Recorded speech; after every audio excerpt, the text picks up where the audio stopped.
Hey y'all, Texan Reacts here, and we're doing another priority request. This one from Astra. Thank you for requesting something a little different.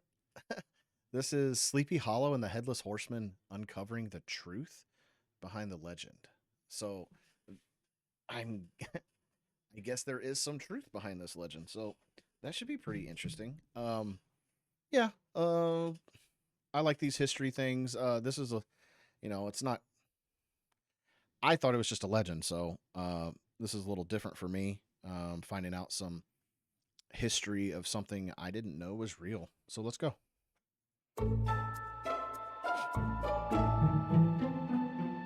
Greetings all and welcome to Sleepy Hollow. I'm Jonathan Kruk, a master storyteller known for performing the legend of Sleepy Hollow. I'm going to be taking you on a Why does he say Sleepy Hollow like that? teller known for performing the legend of Sleepy Hollow. I'm going to be taking you on a story tour to discover some of the secrets and mysteries within this legend still haunting us today.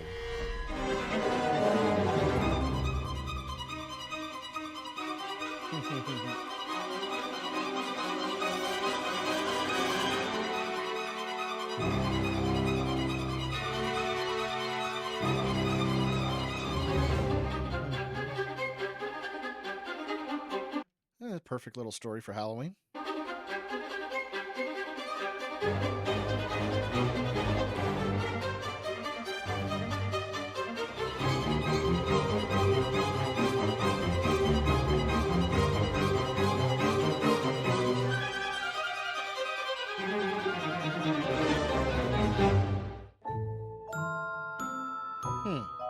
The cog.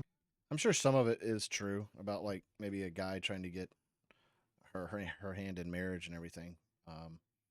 We'll see about the other stuff.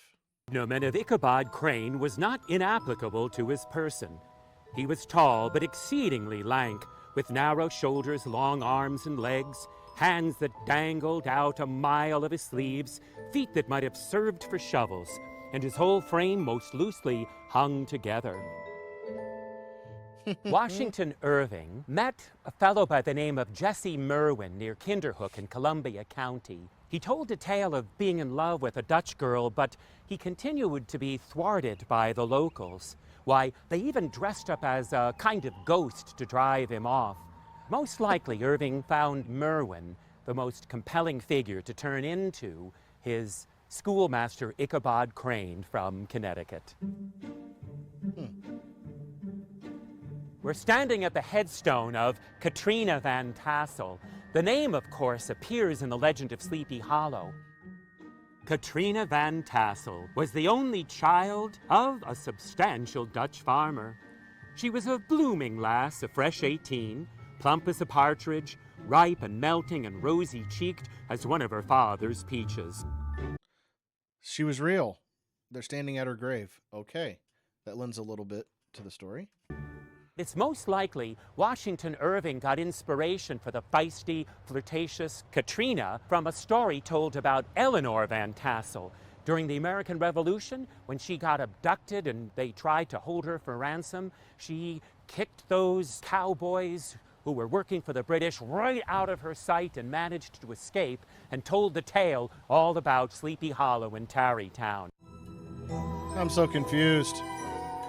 The dominant spirit, however, that haunts this enchanted region and seems to be commander-in-chief of all powers of the air is the apparition of a figure on horseback without a head. It is said to be by some the ghost of a Hessian trooper whose head had been carried away by a cannonball in some nameless battle during the Revolutionary War. Thus, it's universally known as the Headless Horseman.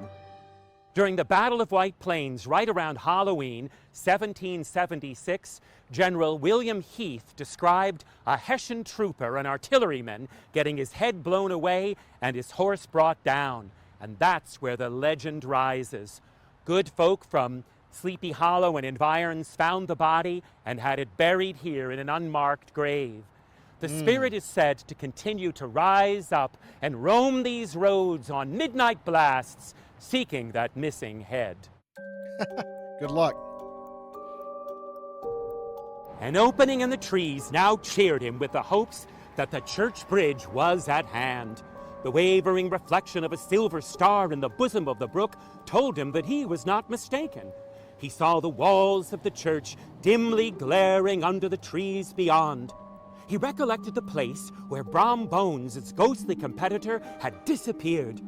If I can but reach that bridge, thought Ichabod, I am safe.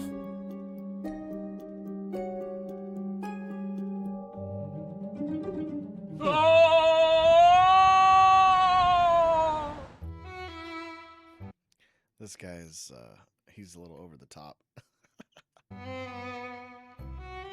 The sequestered situation of this church seems always to have made it a favorable haunt of troubled spirits. It stands on a knoll, surrounded by locust trees and lofty elms, from which its descent, whitewashed walls shine modestly forth like Christian purity, beaming through the shades of retirement. This is the old Dutch church of Sleepy Hollow. It began to get built in 1685 and was consecrated in 1697. It's still an active church, one of the oldest in the United States. This church, this venerable institution, like is that the very pulpit. setting Cool. of the legend of Sleepy Hollow. Just behind it is where the Headless Horseman was laid to rest. That's pretty cool. We are at Sunnyside, Washington Irving's homestead. It is the setting of the frolic that Ichabod went to and danced with and courted Katrina. It was toward evening that Ichabod arrived at the castle of the Heer Van Tassel, which he found thronged with the pride and flower of the adjacent country. Fain, I would pause to dwell upon the world of charms that burst upon the enraptured gaze of my hero as he entered the state parlor of Van Tassel's mansion. Alas, my friends, truth to tell, Washington Irving did not write his most famous stories here at Sunnyside. He did those back in Great Britain. Okay. Right now, I'm standing in the Sleepy Hollow Cemetery where Washington Irving is buried. He died in November of 1859, and he took to his grave the secret. Was it Brom Bones who was dressed up as the galloping Hessian frightening off Ichabod, or was it actually the real ghost of the Headless Horseman, perhaps still pervading these parts even unto this day?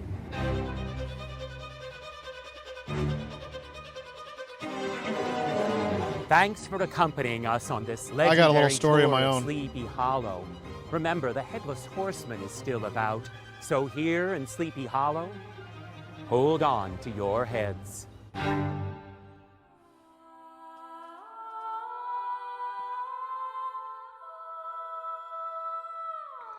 Interesting. That's cool. I don't quite believe in ghosts or anything, so I think it was probably just a legend on, just maybe he got chased out of town from someone on a horseback or something. And then maybe he met his demise. Who knows? Maybe he fell in the water and drowned or something, and it just turned into something bigger than it was. I don't know, but I through genealogy, I found out that I have on my mother's side, like a great, great, great, great, who knows what, grandfather or something. That is a ghost story in Kentucky. He was German, and this was in the 1700s, maybe late 1600s. I can't remember exactly.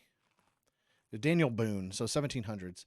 And he and his daughter, his daughter's husband, and then some other folks were they came with Daniel Boone across the Appalachian Mountains. And he was at a fort, and he was an old guy, spoke German, everybody, the kids all kind of made fun of him because he spoke funny, that kind of thing. And his name was Barney, Bernhardt, I think, Barney. And he was in he was responsible for getting the horses water, like taking the horses down out of the fort, down a hill to like a pond or a well or something, and to water the horses. And one time he did that. They told him not to because I think there were Indians around, Native Americans, who were they were kind of fighting. So they were not nice Indians. But he said he didn't care. He went down there anyways and ended up getting killed. And they not only killed him, but they chopped his head off, put it on a stake, all that. And now, to this day, there are ghost stories of the old headless German who like walks around that area, the fort and everything. You can actually see the ghost story online if you look it up.